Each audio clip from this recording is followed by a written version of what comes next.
ইমান ইমানের অনেক আকীদা আছে শানে রাসূলাতের। আল্লাহ তাআলাকেও শুধু যে আল্লাহ তাআলা একজন আছেন বিশ্বাস করি এটা বললেও আল্লাহ তাআলার উপর ঈমান হবে না। ইবলিস কি আল্লাহ তাআলাকে অস্বীকার করেছিল? না, ইবলিস আল্লাহ তাআলাকে অস্বীকার করে নাই। আল্লাহ তাআলার প্রতি ঈমান, আল্লাহ তাআলার সব সিফাতকে ইসিমকে স্বীকার করতে হবে এবং সব সিফাত ইসিম স্বীকার করলেও শাব্দিক ঈমানের দাবি হবে আল্লাহ তাআলার সংযোগ এবং বন্ধনের যে কেন্দ্র। কেউ যদি মনে করে নিজের ক্ষমতার বলে, নিজের যোগ্যতার বলে নিজেকে আল্লাহ তাআলার সাথে সম্বন্ধ করার, যুক্ত হওয়ার জন্য নিজের নফসকেই যদি পাওয়ার মনে করে, তাহলে আল্লাহ তাআলার প্রতি তার জাহেরি বিশ্বাসের দাবি কবুল হবে না। তার প্রমাণ কি? তার প্রথম প্রমাণ, সর্বপ্রথম প্রমাণ ইবলিস নিজে। ইবলিস আল্লাহ তাআলার জাতে পাককে অস্বীকার করে নাই। ইবলিস আল্লাহ তাআলার কোন সিফাত অস্বীকার করে নাই। ইবলিস আল্লাহ তাআলার কোন ইসিম অস্বীকার করে নাই। কি করেছিল? ইবলিস আল্লাহ তাআলাকে পাওয়ার যে কেন্দ্র, ওসিলা ছাড়া সরাসরি সে নিজের ক্ষমতার বলে আল্লাহ তাআলাকে পাওয়ার দাবি করেছিল। তার বাহ্যিক আমল ইবাদতকেই আল্লাহকে পাওয়ার যোগ্যতা মনে করেছিল।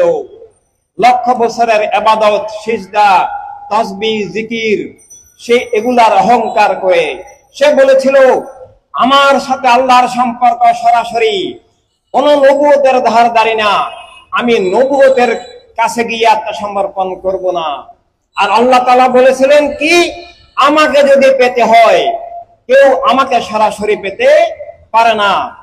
আমাকে পেতে হলে আমাকে পাওয়ার ঠিকানা আম্বিয়া আলাইহিমুস সালাম, শানে নবুয়ত, শানে রাসালাত। আর রাসালাতের মূল, সকল নবীর নবুয়তের মূল নাবিল উম্মি, মূল নবী, সকল নবুয়তের রাসালাতের উৎস, হাকিকি রাসালাত, রাসালাতে হাকিকি আল্লাহর হাবিব সাল্লাল্লাহু আলাইহি সাল্লাম। আল্লাহ তাআলা তাকে সেই নূরে যাওয়ার, সেই নূর লাভ করার জন্য পথ দেখিয়ে দিলেন। আল্লাহ তাআলা বললেন তুমি লক্ষ বছর আমার ইবাদত সিজদা করো, তুমি যদি সত্যি আমাকে ভালোবাসো, সত্যি যদি আমাকে পেতে চাও, আমার হতে চাও, আমি তোমাকে একটা পথ দেখিয়ে দিচ্ছি, যে পথের বাইরে আমাকে পাবার কোনো পথ নাই। সেটা হলো শানে নবুয়তে গিয়ে নিজেকে বিলীন করে দাও, সিজদা করো। গিয়ে আদম আলাইহিস সালামকে আল্লাহ সিজদা করতে বলেছেন, এই তাজিমে সিজদা। সেখানে গিয়ে আত্মসমর্পণ করো, ফানাফিন নবুয়ত হয়ে যাও লিল্লাহি তাআলা। যে আমাকে পাওয়ার জন্য আমার ঠিকানা শানে নবুয়ত। এই নবুয়তকে বাদ দিয়ে আমাকে কোনোদিন পাবে না, কোটি কোটি বছর ইবাদত করলেও পাবে না, আমাকে চিনবেও না, আমাকে বুঝবেও না, আমার হতে পারবে না, আমার কবুলিয়ত পাবে না।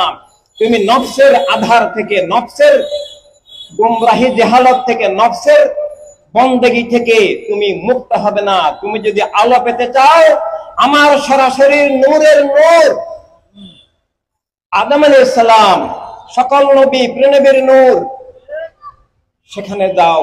সেখানে গেলেই আমাকে পাওয়ার জন্য তোমার আত্মার পবিত্রতা আসবে, আমাকে পাওয়ার জন্য যোগ্যতা, উপযুক্ততা আসবে, আমি তোমাকে কবুল করে নিব।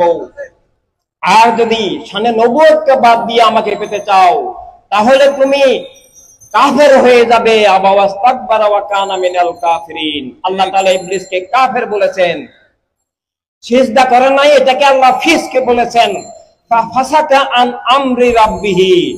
এটা গুনাহ, অমান্য করেছে, আদেশ অমান্য করেছে। কিন্তু নবুয়ত স্বীকারকে আল্লাহ তাআলা কুফরি বলেছেন।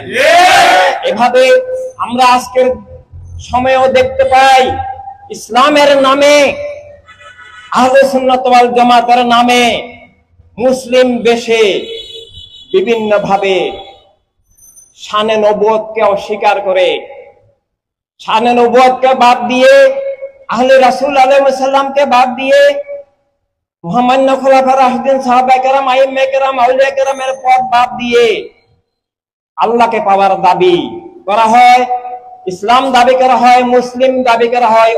ওই ইসলাম, ওই মুসলিম ঠিক ইবলিসের মতো ইসলাম মুসলিম। ইবলিসের কোন ইসলাম মুসলিম নাই, আর সেটা ভুয়া ইসলাম, ভুয়া মুসলিম, মুনাফিক যাদেরকে বলা হয়।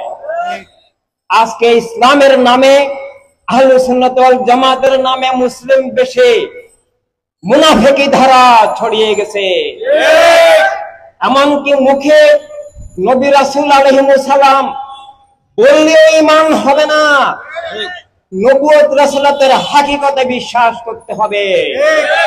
আল্লাহ তাআলাকে স্বীকার করেও